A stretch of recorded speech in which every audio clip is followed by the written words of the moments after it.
Welcome back to Wild to Mild podcast. Woo. And do you know what? We have got something to tell you. We've got a confession. We're pregnant. No.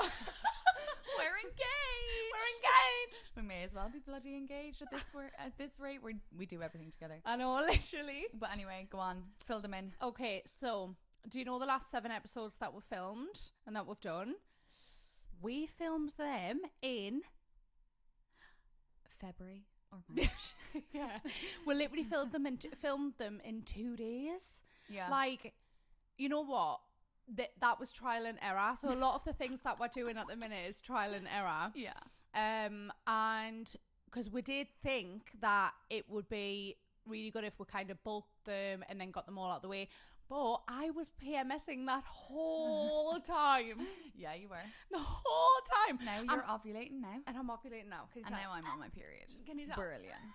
Yeah, no. So honestly, I was saying to Nicole a couple of weeks ago, like all these little things that are going kind of not wrong, but that are like quite tiring and stressful, and things don't go the way that you want them to go. All of these things, when you're building something and you can look back at it, these are like little testimonies, aren't they? Is that not a testimony? That's not the right. These are little tests, little lessons. What's a testimony? Testimony is like a review. A review, yeah.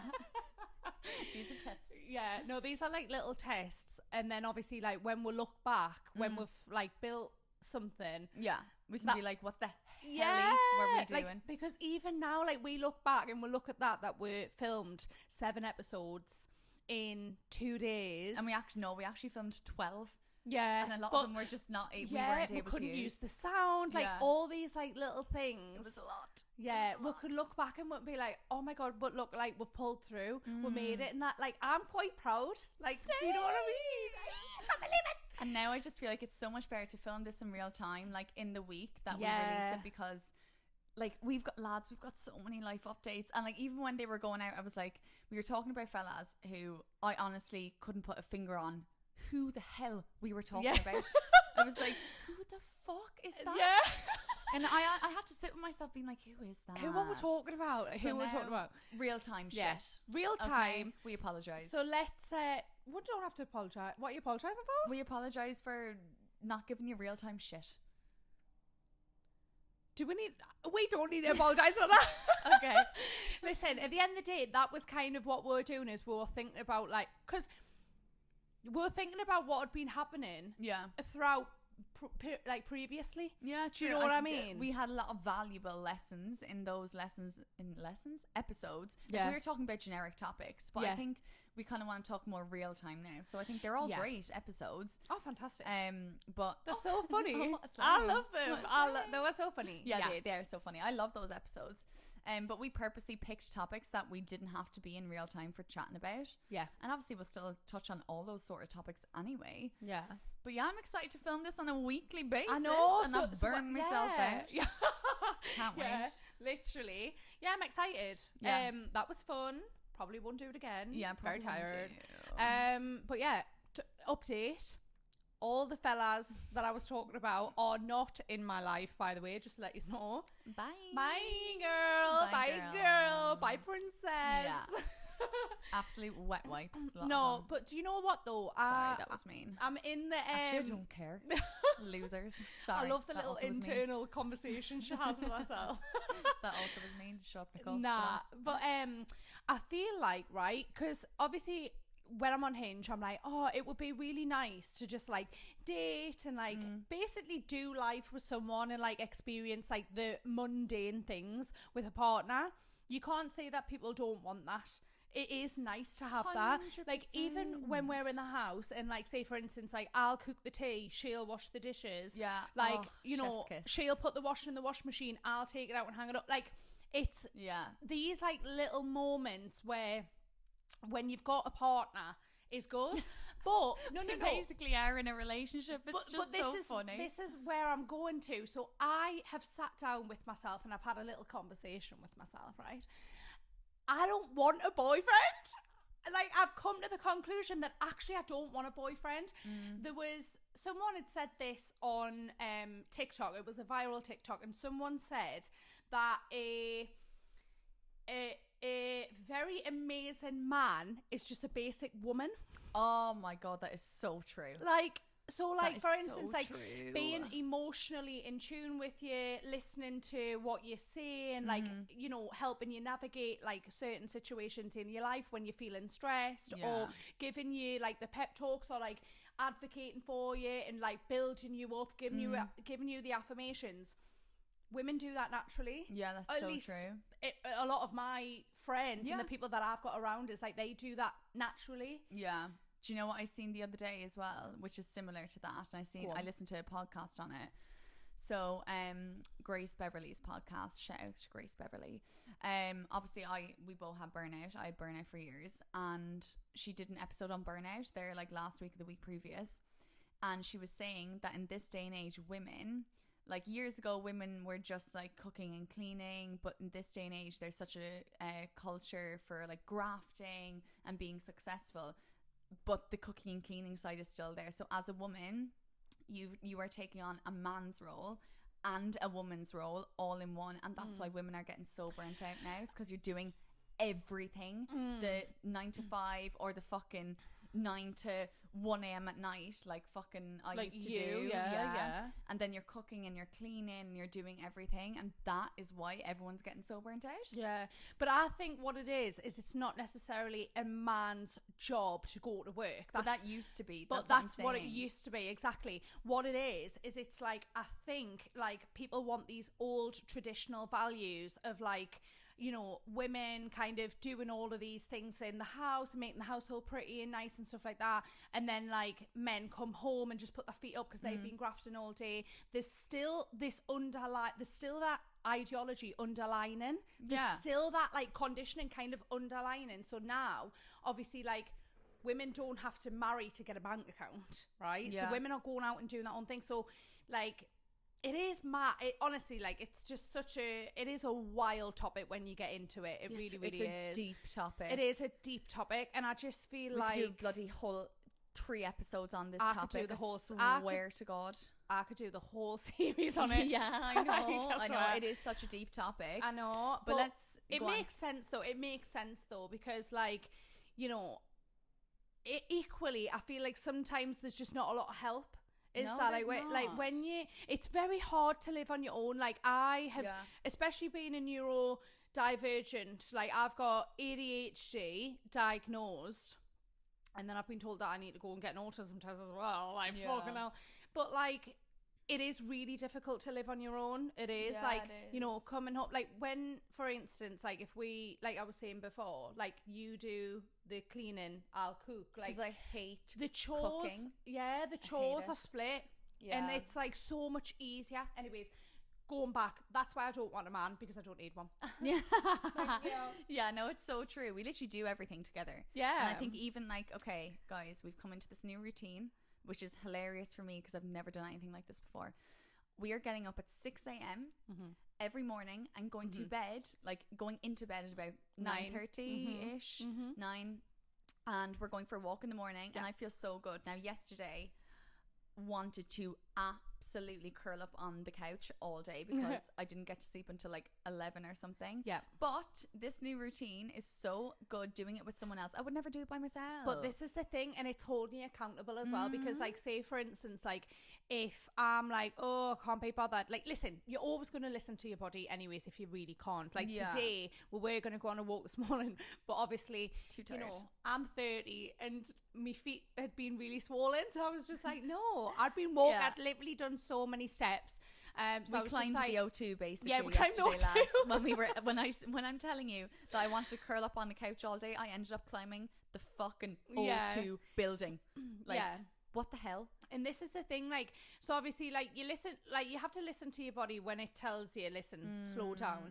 So we're trying to get into a routine. We've done a good few days now of, like, getting up at 6, going on an hour and 10, 20-minute walk in Battersea Park, and so just nice. like, it's so nice having a coffee, having a little walk, and just like moving my body, getting a few steps in, and it really does energize you. But then when it gets to 2 in the afternoon, I am dead. Oh yeah, I am dead as well. Yeah, but I do love the morning routine of it all. Yeah, like same. I think, like, I was on the phone to my dad, and he was like, oh yeah, I've been doing it for years. Like, it makes you feel so motivated and good. You just need to get into that routine. Yeah.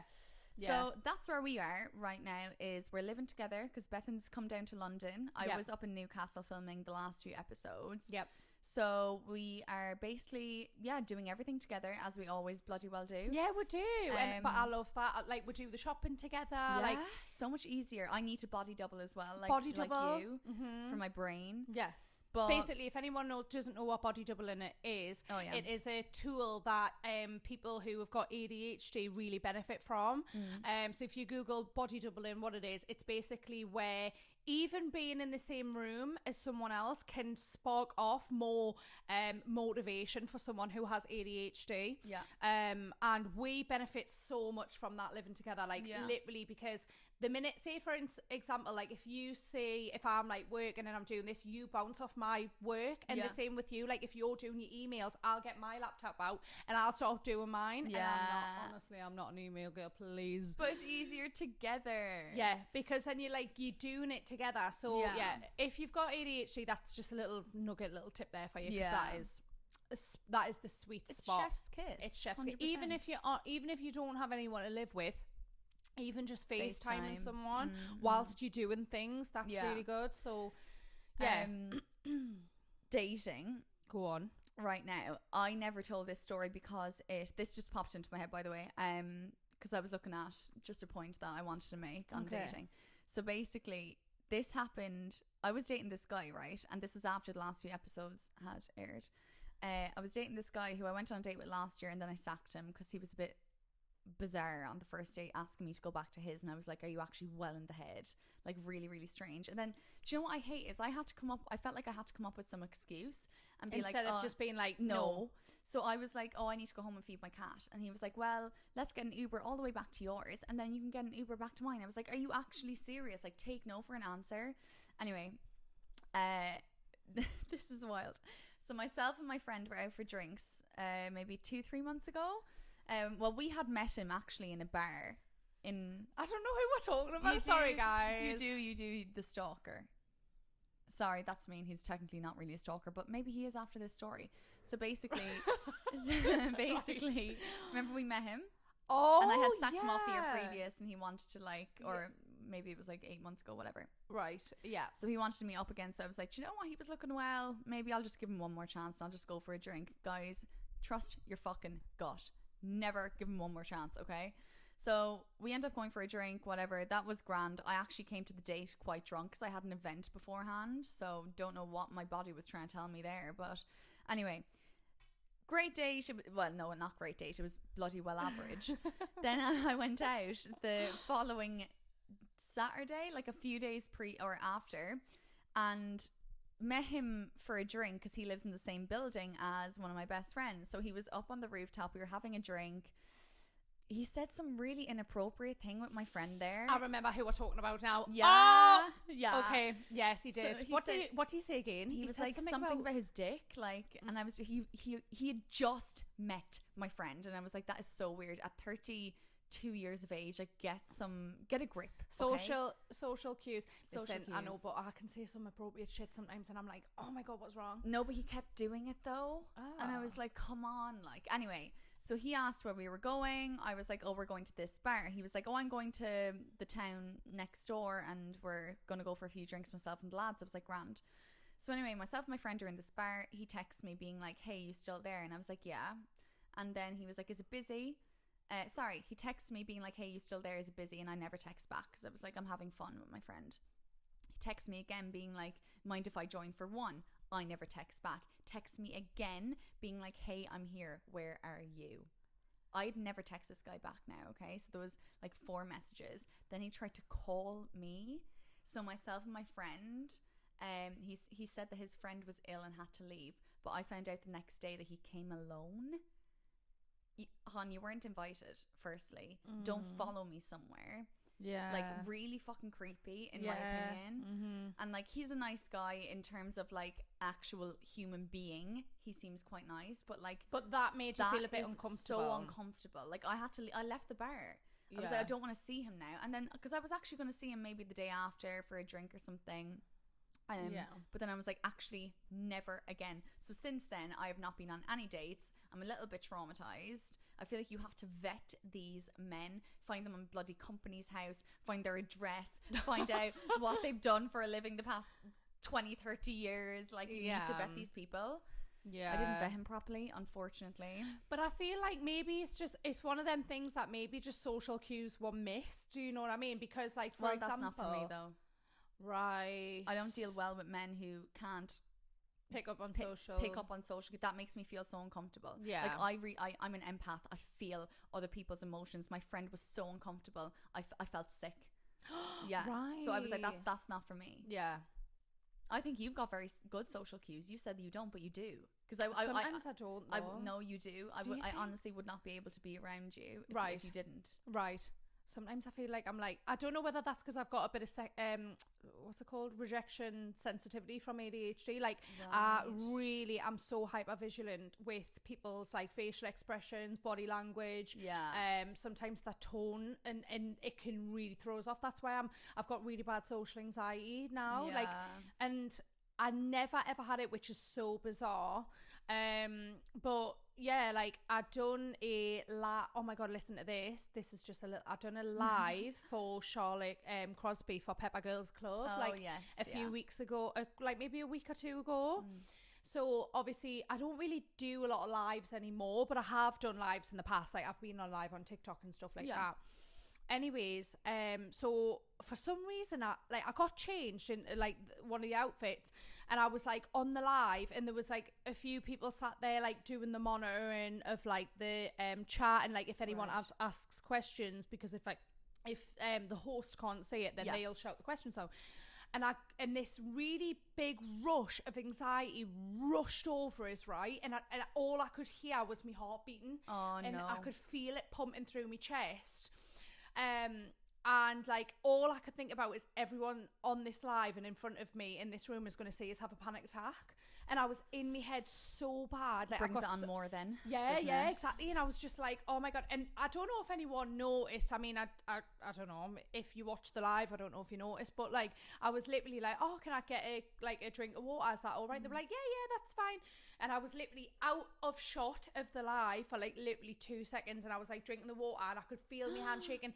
It was just the most bizarre feeling ever, and that's why I feel like I've got bad social like cues, because I'm just like, why am I so awkward? Like, I was literally just I've literally done TV shows. How am I not comfortable? Like, not that I wasn't comfortable, because I was comfortable, but like, how am I having these really weird things that come over us where I start panicking?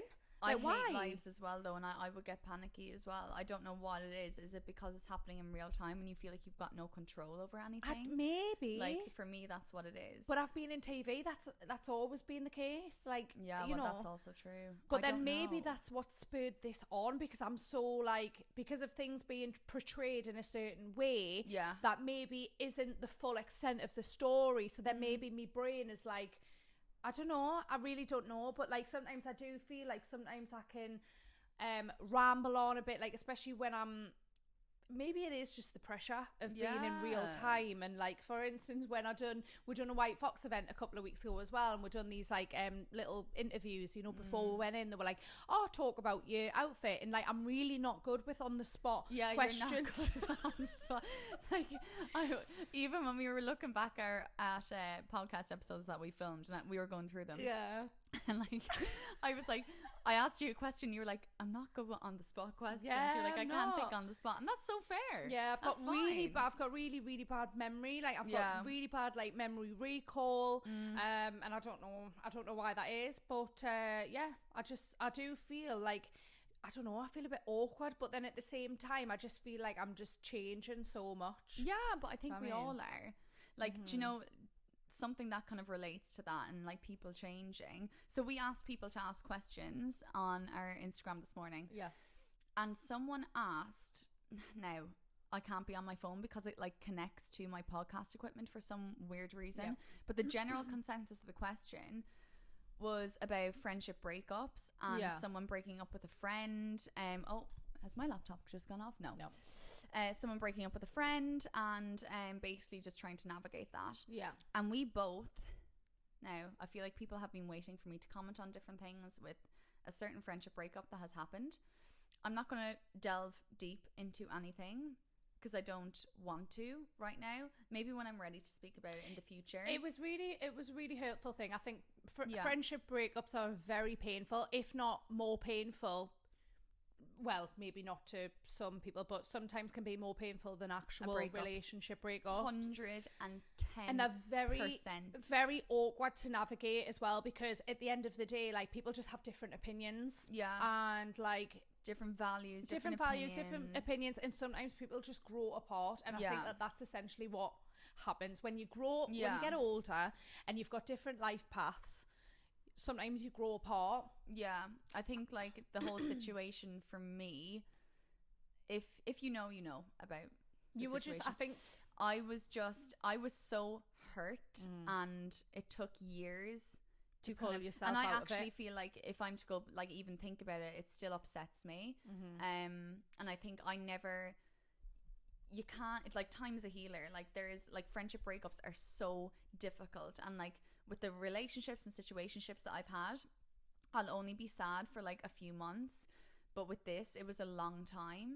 And I think it's just so difficult to navigate because I actually don't think a lot of people talk about friendship breakups. They don't, because it is such a sensitive topic. You don't want to upset people. Exactly. And that's the thing as well, like I think when kind of like when you're in relationships and stuff like that, like it's talked about so much, so like there's no kind of it doesn't feel weird talking about it. But when you talk about friendship breakups, like it does slightly feel weird talking about it, because I mean, especially if you're a good person, like you don't want to hurt that other person, you don't want to say anything that might upset that other person, even if they were an arsehole, like you know what I mean, because you don't, because like at the same time, like I do think that sometimes relationships you can still be care for the so person, even a lot deeper than actual relationships. I would say, because like you share everything, like you know the ins and outs of everything about me, and like what, do you know what I mean? And sometimes maybe with a partner you would keep certain things like apart, like even if you're in the fucking toilet having a shit, like sometimes you wouldn't want your partner seen, but when you're with your friends, you don't know. You're like, oh, I didn't got it there, stinks. It's different. Like it's different. It's such a different dynamic. But I think ultimately what it is like, you know, sometimes like you can hurt people and people can hurt you, and it's just one of those things where I think you're still healing. I'm still healing. What, 3 years on? That doesn't matter. 2 years on, maybe. It could take it doesn't matter. Time is a healer at the end of the day, and I feel like we met each other obviously years ago, but we came properly into each other's lives when we were going through the same thing with friendship breakups. And oh my god, I've never been so blessed and lucky to have you in my life. Just with everything though, I feel like you're just so loyal, you're so funny, you're so nice, you help. Do you know what I mean? And it's like, but I think like everything happens for a reason, and people grow apart, and that's fine. But I think if you're sorry, what were we going to say? No, continue. I just want to just say, if you're going through a friendship breakup, like just take it easy. Like you're not going to be over in a few months, unfortunately. Well, it depends how deep the friendship was. But depends like, on how you feel about it as well. Sometimes you can be over it like that.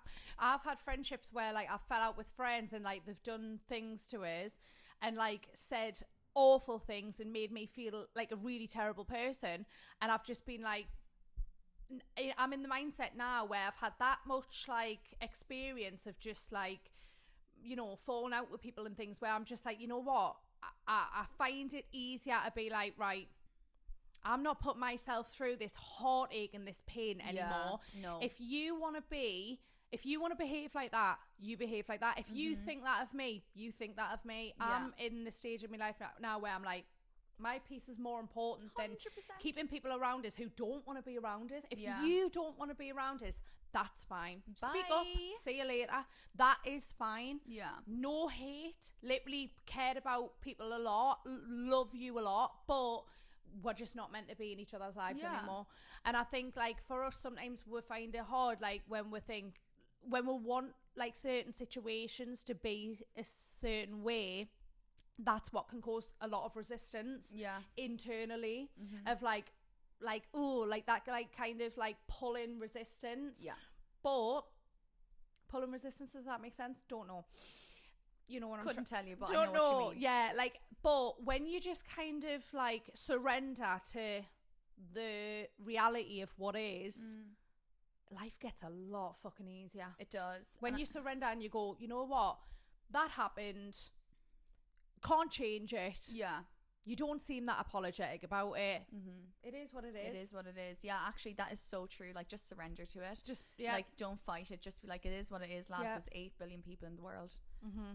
Move on. It'll be fine. And I think therapy, like, obviously helps, and like reading self-help books and listening to self-help podcasts. But also, I think, which is a really, really important thing, is actually cultivating more connections, because I think, for sure, especially in the very like wellness, self-development community, it's always like, you know, do your sound baths, do your meditation. You do not heal in isolation. And that is why, especially if you go through a situation, I don't know if anyone's ever been through, someone's definitely been through this, and this is for you.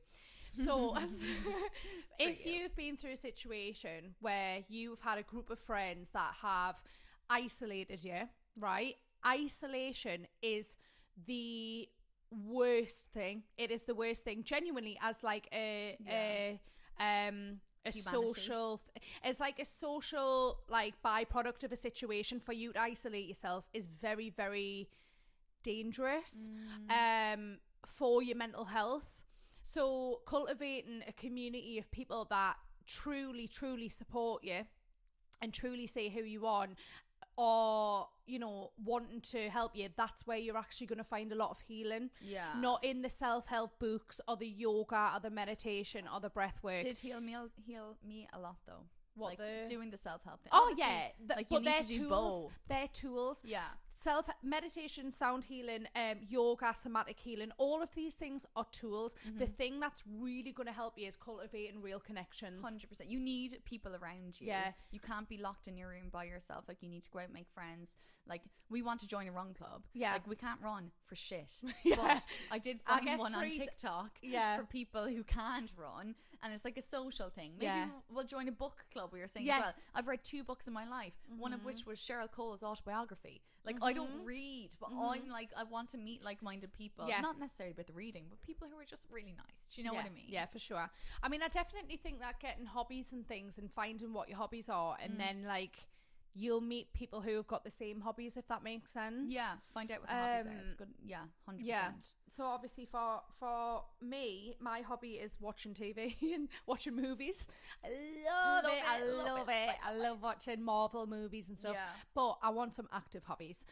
I want to do like, I want to get back into my pole fitness and stuff. Yeah. How funny is it? I feel like this podcast is very like yeah, it is, but that's our brains like fucking brain over here going jumping from one thing to the other, like, do you know what I mean? Do apologize if this is chaotic. This is probably how it's going to be for the rest of time, so if you don't like it, then listen to another podcast. Wait, can I just touch on something that I just thought about, right? Yeah. So I was so stressed. I constantly do live in a state of fight or flight. Like, my body has been like that for years. So I went to Reiki healing, and basically last month I went to Ibiza for my 30th, and I was terrified with, like, I can't deal with social settings. And someone actually did ask a question on this as well today on our Instagram, and they were like about social battery running out, and any idea on what to do to fix it. You may be an empath, so if your social battery runs out quite quick when you're in very like highly populated busy settings, if you're in more clubs, than likely restaurants, that stuff, you're probably an empath. So what an empath is that you pick up on other people's energies and how they feel. So that's why what I was saying with people's socials, if they've got bad social cues and they make other people feel uncomfortable, I want to die. Like, I feel so uncomfortable. I pick up on everyone's feelings. It is the most draining thing in the world. So a family member told me that I was an empath there 7 years ago when I first moved to London. Didn't know what it was, looked it up, and then I was like, oh my god, so much of my life makes sense. So that's why I can't now go into busy social settings, which is such an issue for me. So I went to a Reiki healer to like kind of help me navigate everything. Guys, when I tell you, I believe in all this stuff, but I'm kind of skeptical about Reiki because I've never had it done before. So I was thinking, God, like so much can she do by waving her hands over me? Do you know what I mean? I've never experienced anything like it in my life. Good, isn't it? She had her hands on my temples and it was like she was pulling threads. Right. And then she had, guys, you're going to die at what she told me. So I was wearing these really thick tracksuit bottoms. Was I telling you this? I feel like I was, yeah. You did, you told us. So I was wearing these really thick tracksuit bottoms and she had her hand on my reproductive area, just over it, like hovering like over the it. ovaries. Ovaries, yeah.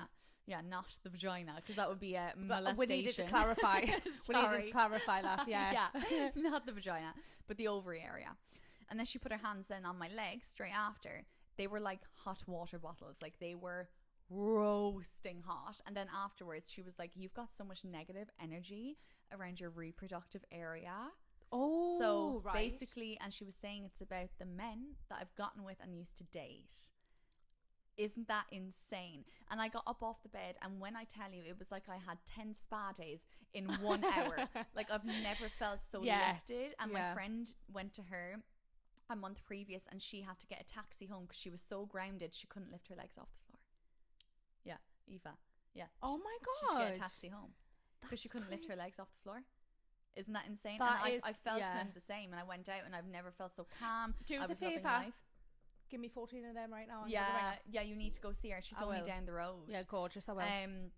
But yeah, so anyway, when it comes to like social battery and whatnot, like she gave me a book to read, which I can't remember what it is right now, but it's about the survival guide for an empath or something, and I've been listening to it because I don't actually read books. You're more of a podcast girl. Yeah, I like listening to stuff, and basically she gave me a piece of advice in the book, and I went out for a drink last weekend with one of the girls, and I was freaking out in case I was so tired and wanted to go home, but I listened to the book anyway beforehand, and she said, imagine your belly button is connected to someone else's belly button, and there is like a line of energy, like and it's glowing, a cord, glowing cord. Snip the cord, and imagine yourself in a bubble with all white light you're radiating, but it's like your protective energy, and like just however you want to think about it, protect yourself, protect your energy, think of it as a completely different environment to where you are.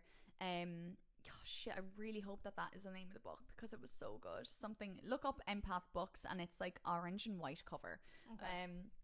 But yeah, so if you struggle with social energy when you're out, you may be an empath. Look into that. And also, we're getting older, and that's also a thing. Maybe the socializing just isn't for us anymore. Maybe I think like obviously I definitely think that when you get older, like I think you get so many life experiences where equally when you're younger you kind of just hang about with anyone, like because I think you're not as like socially literate.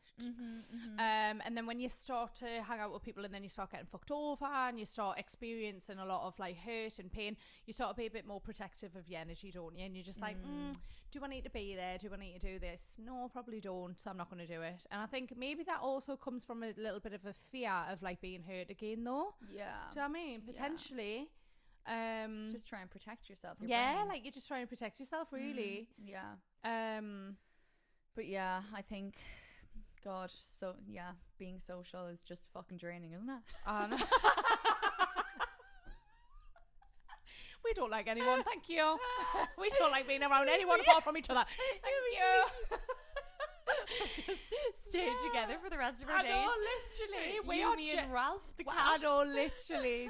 Literally. No, but then equally, I feel like it also depends on like where you're at energetically as well, because I think sometimes I can have a really good time. Like I remember so many times where I've been out and I've just like, met people and it's just been such a good night. And it's kind of like, I don't know what it is, but as I'm getting older, like I'm not experiencing that as much. Yeah. Like when I was younger, I can remember just so many times where like I'd just go out and you'd meet random girls and then you'd just be like hanging off each other's necks all night. Yeah. But then equally you're kind of in the drinking scene as well though, aren't you? So like you're drunk and you're not like, you're like floating about. So I don't know. I don't really know. All I'm going to say is social burnout is a real thing. For sure. And then I think also as well, I think just trying to align with people who have the same interests as you, because you'll never be drained by people who have got the same... Clock that. Eat up. Eat that shit. Eat that shit. Girl. Perfect. You will not feel drained with people who you bounce off. Yeah. You'll only feel drained from people who are taking your energy. And that's what I would say. So what you need to take away from this episode is find people with the same interests. Yeah. Join some clubs. Yeah. Fuck all the men off. Yeah, fuck all the men off. If Get a wife. Get yourself a Get wife. a platonic wife. Yeah. Yes. Exactly. And if you're an empath, read that book I was on about. It has an orange and white cover. I can't really remember the name of it. Yeah. And cultivate a good community as well. If you are feeling shit, don't isolate yourself. Isolation's good in moderation, right? Yeah. But to recharge. Listen to this though. So, your brain, when you isolate, your brain, if you isolate for too long, your brain sees that as danger because you're actually a social creature. Oh, wow. Yeah. Just to end the episode on that. End the episode on that as well, because I just want to let you know how important it is though, because I isolate. And sometimes I think I over isolate and it really makes a spiral and goes worse, and I just don't want that for yous. Yeah, because it's really it's really not a nice thing. No, it's the worst. But sometimes isolation's great. All right. Yes. So bit of mix of the both. All right. Hope that makes sense. Mix. But anyways, thank you so much for tuning in, and leave some comments down below, because we need to know more things that we should talk about. Because YouTube comments, DM us. Yes, Nicole.ob and Bethan_Kershaw. Yes, DM us anything you want, and we'll keep everything anonymous as well. Just no dick pics, thank you. Please don't. I will out you. Anything but the dick pics, thank you. Thank you. We'll see you in the next episode. Bye. I love that.